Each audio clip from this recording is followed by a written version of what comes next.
जिस आईपीओ का मार्केट को कई दिनों से या मैं कहूँ कई महीनों से इंतजार था वो फाइनली आ चुका है। जी हाँ, हम बात कर रहे हैं टाटा टेक के आईपीओ के बारे में। आईपीओ के लिए आरएचपी सेबी के पास 13 नवंबर को ही फाइल की जा चुकी है। इस वीडियो में आगे हम करेंगे इस आईपीओ की कंप्लीट और डिटेल एनालिसिस, जिसमें हम आखिर में ये भी देखेंगे कि रिटेल, एचएनआई और बाकी कैटेगरीज में कितने चांसेस हैं आपके अलॉटमेंट के। टाटा टेक का आईपीओ 22 से 24 नवंबर के बीच आ रहा है। इसका प्राइस बैंड है 475 से 500 रुपये का। टोटल साइज है लगभग 3000 करोड़ रुपए का। फुल ओएफएस है ये, फ्रेश इशू बिल्कुल भी नहीं है। ओएफएस का मतलब है ऑफर फॉर सेल, यानी कि पुराने इन्वेस्टर्स या शेयर होल्डर्स अपने शेयर्स इसमें ऑफलोड कर रहे हैं। मार्केट कैप है 20,300 करोड़ रुपए के आसपास का और टोटल शेयर्स हैं इसके 40.5 करोड़।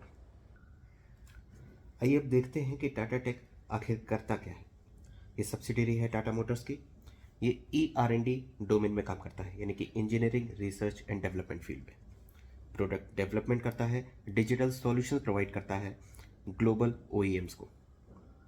इसकी डोमेन एक्सपर्टीज है ऑटोमोटिव इंडस्ट्री में, साथ ही ये एडजेसेंट इंडस्ट्रीज जैसे एरोस्पेस इंडस्ट्री और transportation and construction heavy machinery industry में भी काम करता है। अब हम टाटा टेक के फाइनेंशियल परफॉर्मेंस पे नज़र डालेंगे। अगर रेवेन्यू की बात करें तो FY21, 22, 23 में लगातार 25-30% की ग्रोथ से हमें सेल्स बढ़ती हुई देखने को मिल रही है। इस साल के पहली छमाही में भी 2600 करोड़ के आसपास की सेल्स हमें देखने को मिली है।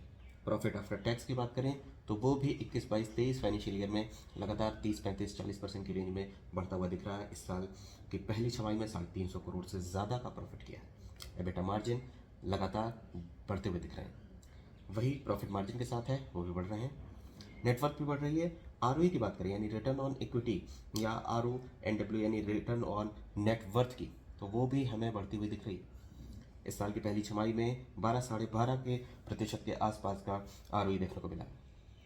अब अगर EPS की बात करें तो वो भी हमको साल दर साल बढ़ता हुआ देखने को मिला है। इस साल की पहली छमाही में 8.5 से ज़्यादा का EPS देखने को मिला है। EPS होता क्या है? अर्निंग पर शेयर, यानी अर्निंग हुई थी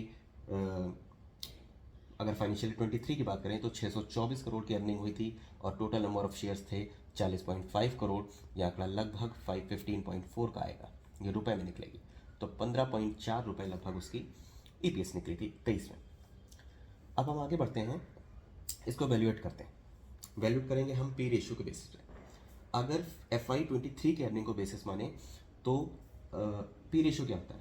पी रेशियो होता है प्राइस यानी शेयर का price upon EPS, earning per share. तो प्राइस था 500 रुपये और अर्निंग पर शेयर आया था 23 का 15.37, तो 32.5 के आसपास का पी रेशियो हमें देखने को मिला है। अब पीछे पलटते हैं। FY23 की पहली छमाही में प्रॉफिट आया था 259 करोड़ रुपए। FY24 की पहली छमाही में प्रॉफिट आया था 351 करोड़ का। तो इसकी जो ग्रोथ है वो यहाँ पे कैलकुलेट की गई है, करीब 35-36% आती है। तो अगर हम यही 35-36% की ग्रोथ फाइनेंशियल ईयर 23 के टोटल साल के प्रॉफिट में लगा लें, यानी 624 करोड़ पे 36% का इंक्रीमेंट ले लें, तो वो निकल के आता है 850 करोड़ का। तो अगर हम ये मान लें कि यही 36% की ग्रोथ होगी पूरे साल, तो लगभग 850 करोड़ रुपए का प्रॉफिट आएगा 24 में, और उसके आधार पे हम पी रेशियो निकालेंगे तो हमारा पी रेशियो आ जाएगा 24 का लगभग। अगर हम टाटा टेक की तुलना उसके पीयर से करें तो हम देखते हैं उसके RHP में 3-4 पीयर्स के बारे में लिखा हुआ है। एक तो KPIT टेक, टाटा एलेक्सी और L&T टेक। और KPIT टेक का जो पी है वो 86 है। TTM का मतलब है ट्रेलिंग 12 मंथ्स, यानी कि पिछले 12 महीने का जो पी रेशियो है एवरेज, तो वो 86 का है। और टाटा एलेक्सी का 66 के करीब है और L&T टेक का है 37। ऑब्वियसली जो सारे पीयर्स होते हैं वो एग्जैक्टली सेम टू सेम काम नहीं करते हैं डोमेन में, कुछ उनमें वेरिएशंस होते हैं।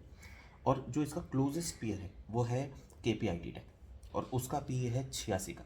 और इसका हमने पिछली स्लाइड्स में देखा था कि करीब करीब 32.5 आ रहा था 23 के अर्निंग के हिसाब से और 24 के आसपास आ रहा था 24 के अर्निंग के हिसाब से, यानी कि सफिशिएंट वैल्यूएशन गैप हमें देखने को मिल रहा है KPIT टेक और टाटा टेक के वैल्यूएशन के बीच में।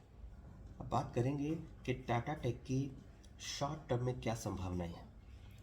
हमने अभी पिछले स्लाइड में देखा था कि KPIT टेक जो उसका क्लोजेस्ट पीयर था उसकी तुलना में वो काफ़ी अंडर वैल्यूड था। और इसकी टाटा टेक की जो ग्रोथ है, टॉप लाइन बॉटम लाइन दोनों ही 25 से 40% के बीच में आ रही हैं पिछले 3 साल। तो ऐसे ग्रोथ स्टॉक्स अपने ग्रोथ पीरियड में पी एक्सपेंशन दिखाते हैं। और जो ग्लोबल मार्केट्स हैं वो भी मुझे लगता है कि अब आगे बढ़ ही रहे हैं। इंटरेस्ट रेट साइकिल जो है वो पीक कर चुकी है, लिक्विडिटी पिछले कई महीनों से मार्केट में आ रही है। तो मुझे पूरी संभावना लगती है कि अगले कुछ महीनों में पी एक्सपेंड हो सकता है, जो 25-30 की रेंज है उससे बढ़कर 60-70 या शायद 80-90 भी जा सकता है। तो इस पी एक्सपेंशन के कारण हमें एक अच्छा प्राइस एक्शन मूवमेंट देखने को मिल सकता है अगले कुछ महीनों में, जैसे कि हमने रीसेंट लिस्टेड आईपीओज में भी देखा था। मैनकाइंड फार्मा, JSW हो, विष्णु प्रकाश हो या फिर RR केबल हो, सभी में हमने करीब 30-40% का मूव देखा था पिछले 2-3-4 महीनों में। लॉन्ग टर्म में भी मुझे टाटा टेक काफ़ी प्रॉमिसिंग लगता है। टाटा टेक ने लो कॉस्ट EV डिज़ाइनिंग में अपनी एक्सपर्टीज़ हासिल कर ली है। गवर्नमेंट के जो टारगेट्स हैं 2030 तक के EVs के लिए, वो बहुत ज़्यादा फ्यूचरिस्टिक और हाई टारगेट्स हैं। 30% प्राइवेट कार्स, 70% कमर्शियल व्हीकल्स, 80% 2 और 3 व्हीलर्स जो हैं वो इलेक्ट्रिक होंगे, ऐसा सरकार का मानना है 2030 तक। हाँ, ये बात अलग है कि टाटा टेक का जो अभी 60-65% रेवेन्यू है वो फॉरेन मार्केट से आता है, US और यूरोप से आता है। लेकिन वहाँ पे भी ईवीस बढ़ेंगी और भारत में तो बहुत अच्छे टारगेट्स हैं ही। तो मुझे लगता है टाटा टेक अगले 8-10 सालों के लिए एक अच्छी बेट साबित हो सकता है। It can be a मल्टीपैकर।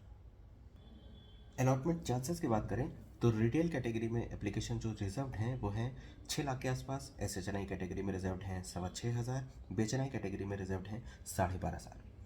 अगर मैंने एक डेटा निकाला था कि पिछले रिसेंट IPOs में हाईएस्ट एप्लीकेशंस कितनी गई, तो अगर रिटेल कैटेगरी की बात करें तो आइडिया फोर्स में 23 लाख के आसपास गई थी। पिछले 1.5 साल पहले एक IPO आया था LIC का, उसमें 35 लाख गई थी। इस बार भी मुझे लगता है कि 30-35 लाख की रेंज में एप्लीकेशंस आ जानी चाहिए, क्योंकि ये भी one of the popular IPOs होने वाला है। तो 1/6 की प्रोबेबिलिटी निकल के आती है। JSW इंफ्रा को SHNI कैटेगरी में हाईएस्ट एप्लीकेशंस मिली थी पिछले रिसेंट IPOs में 95,000 के आसपास। तो हम मान लेते हैं कि इस बार 20-30% का इंक्रीमेंट आ जाएगा एप्लीकेशंस में, 1.25 लाख की एप्लीकेशंस हो जाएंगी और प्रोबेबिलिटी निकल के आती है 1/20 की। सेम BHNI कैटेगरी में भी JSW इंफ्रा में हाईएस्ट एप्लीकेशन थी 47,000, इस बार मान लेते हैं कि 60,000 आ जाएंगी 30% 25% के इंक्रीमेंट के हिसाब से, तो 1/5 की प्रोबेबिलिटी निकल के आती है। अब आते हैं वीडियो के सबसे ज़रूरी हिस्से में, शेयर होल्डर कोटा के बारे में जानकारी। बहुत कम लोगों को शेयर होल्डर कोटा के बारे में सही से पता है और यूट्यूब पे भी बहुत कम वीडियोस हैं जिन्होंने शेयर होल्डर कोटा के बारे में बहुत अच्छे से समझाया हो। शेयर होल्डर कोटा किन्हें मिल सकता है? उन्हें मिल सकता है जिनके पास टाटा मोटर्स या टाटा मोटर्स DVR का कम से कम एक शेयर होगा डीमेट में अपने। किस तारीख को? 13 नवंबर की तारीख को। 13 नवंबर की तारीख क्यों चुनी गई है? क्योंकि उसी दिन RHP फाइल हुई थी। RHP वाले दिन आपके पास डीमेट में एक शेयर होना चाहिए। हाँ, ध्यान देने वाली बात यह है कि आपको टाटा टेक के IPO में उसी डीमैट से अप्लाई करना है जिस डीमैट में आपके पास टाटा मोटर्स या टाटा मोटर्स DVR का एक शेयर कम से कम हो। आप ऐसा नहीं कर सकते कि आपका शेयर ज़ीरोधा में पड़ा हुआ है और आप ग्रो से अप्लाई कर दें, फिर आपको दिक्कत हो सकती है। और शेयर होल्डर कैटेगरी या कोटा की का सबसे बड़ा फ़ायदा है क्या? सबसे बड़ा फ़ायदा है कि आप सेम पैन से, यानी एक ही पैन से 2 एप्लीकेशंस लगा सकते हैं। एक ऑब्वियसली शेयर होल्डर कैटेगरी में और दूसरी रिटेल या HNI कैटेगरी में। तो आप शेयर होल्डर कैटेगरी में अप्लाई कर सकते हैं, साथ में रिटेल में कर सकते हैं। आपके पास 3 कॉम्बिनेशन है, शेयर होल्डर कैटेगरी में plus retail, share holder category plus small HNI, share holder category plus big HNI।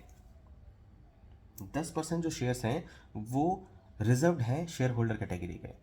3042 crore का IPO है जिसमें से 304 करोड़ रिजर्व्ड है।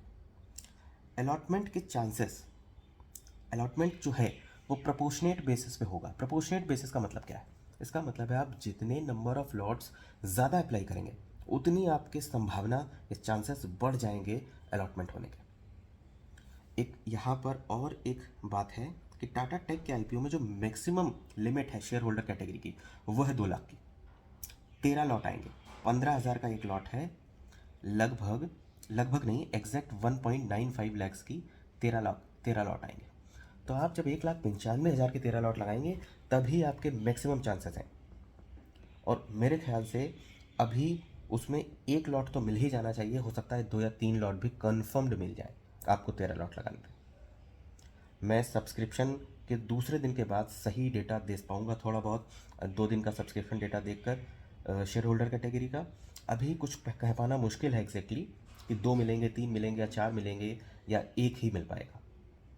लेकिन आपको ये तय है कि अप्लाई करना है अगर शेयर होल्डर कोटा कैटेगरी में तो 13 लॉट का ही करना है, तभी आपके चांसेस मैक्सिमम है। वरना हो सकता है आप 1-2 लॉट अप्लाई करें और आपकी प्रोबेबिलिटी 1/10 की निकल आए। उससे बेटर प्रोबेबिलिटी तो आपको रिटेल में ही मिल रही है 1/6 की।